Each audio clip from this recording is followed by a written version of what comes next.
The Cabin in the Woods is a pretty well-received take on the horror movie genre. It uses the typical horror movie tropes to its advantage by painting the situation as a game of sorts. And frankly, I think it's just as refreshing as it is entertaining. Nice! That's not exactly what I want to talk about, though. There's a scene in the movie where Chris Hemsworth is trying to escape the death bubble that's set up for the gang, and after the road they entered from caves in, he takes his bike and wants to jump the gap to go get help for the other people that are still alive. They don't dwell on the moment for too long, but the movie definitely hams it up a bit before he goes for it.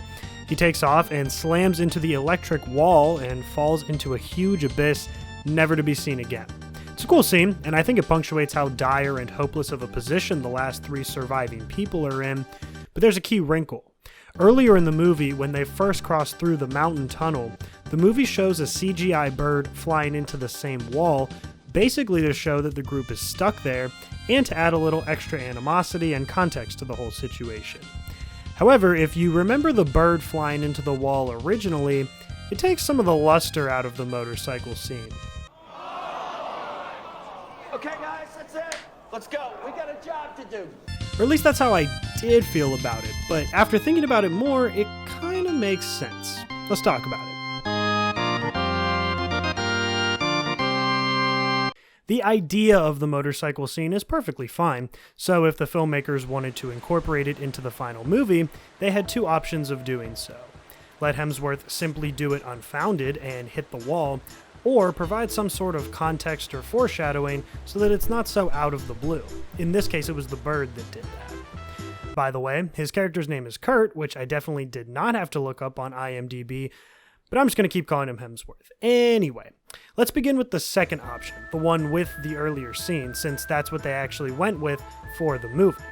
Obviously, by putting in the bird, the only option for Hemsworth once he takes off is to hit the wall and plummet to his death.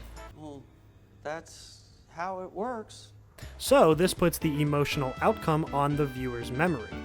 It's worth noting here that the bird hitting the wall is more innocuous for a first-time viewer than I'm making it seem by analyzing it this way. I think it's more than fair for a viewer who sees this to take it on face value and assume it to be just a suspenseful environment builder rather than some important nugget that you would need later on. That's not to say it seems purposeless, but it comes across as more ominous than obvious. What are you saying? Huh? Anyway, the emotional outcome, how the viewer feels as they're getting ready to do this and once he hits the wall, is completely dependent on the viewer's memory. If you remembered the bird, you know exactly what's going to happen. You know he's going to die, so that sort of takes the wind out of the sail of the moment.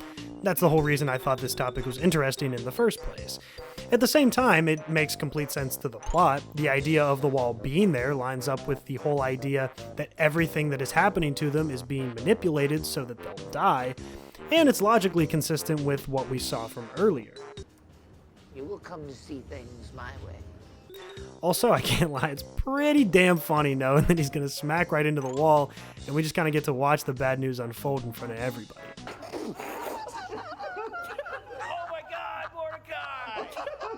Can't believe it, it did it again. The alternative, though, is that the audience does not remember the bird, or at least doesn't piece it together with what Hemsworth is about to do, and this outcome is probably a little more ideal. The film established the fact that this was going to happen early on. The scene created a lot of drama because this really seems like their last-ditch attempt to get out of there, and it creates that "oh yeah" moment for people that may have not connected the dots before. Does it really matter if we see We're not the only ones watching, Ken. Gotta keep the customer satisfied. Now let's talk about the filmmaker's other option, which was to not include the bird or any other indicator that they were physically stuck. In this situation, there's nothing stopping Hemsworth from actually making the jump if the filmmakers didn't want to include the wall. Just before that, the guys underground have to scramble to blow out the cave entry because that's the only reasonable way in or out, but that doesn't mean that the people who are stuck couldn't go to great lengths to save themselves like Hemsworth was trying to do. Calm down.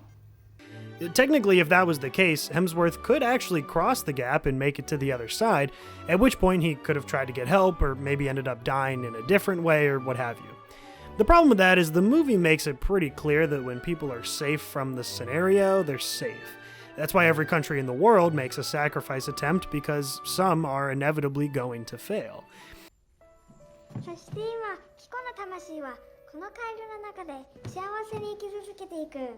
I think if they had made it out because of him jumping the gap, it would have been a little lame. It wouldn't actually be that dissimilar to the real ending of the movie, because not everyone that was brought to the cabin would be dead, resulting in everybody in the world dying. But it sort of takes away from the basis of the movie, which is the inner workings of this whole sacrificial system. How hard is it to kill 9-year-olds? 0 fatality. Taking an actual escape out of the equation then, Hemsworth has to croak, so the best case scenario in terms of the viewer's reaction is to basically just accept that he dies. In this case, there's no reason for you to expect this without something like the bird, so you just kind of have to be cool with it and chalk it up to being another aspect of the situation that's rigged against the group. As it ever was. As it ever was. I'm okay with that, but it feels like it sort of derails the whole point of the movie. The last 30 minutes of the movie are pretty meta and chaotic, and I've heard people complain about it, but whether you like it or not, it's still what the movie is about, regardless of how much you understand it as it goes along. The movie is supposed to be a horror flipped on its head, where the horror is very much man-made and business as usual, as opposed to something supernatural or ravenous in an attempt to quell a much larger, horrific catastrophe. Places, everyone. We are live.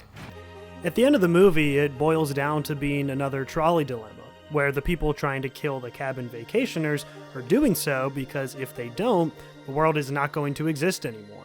Just the whole change the tracks so you only kill one person instead of 5 kind of thing. There's a lot more dirt in the details there, but the reason I bring it up is because Hemsworth's character just slapping into a wall that nobody knew existed doesn't really jive with everything else we see.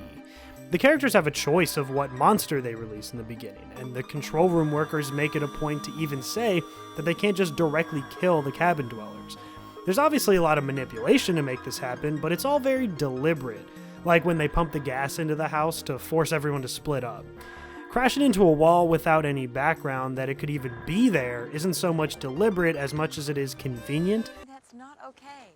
It feels like it's the movie making the decision to kill rather than the lab guys, which brings us to the worst case scenario for how a viewer sees this.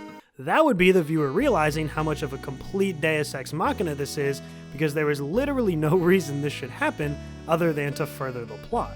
Turn the fucking music off. For anybody who doesn't know, Deus Ex Machina means God from the machine, or machine of God, and in most cases it's a device used when a storyteller writes themselves into a corner. It seems like it's most commonly used to get the protagonist out of a bad situation, something I touched on my Legend of Korra video, but in this case it would actually be the opposite, where Cabin in the Woods kinda needs this dude to die, so let's just manufacture a way to make that happen.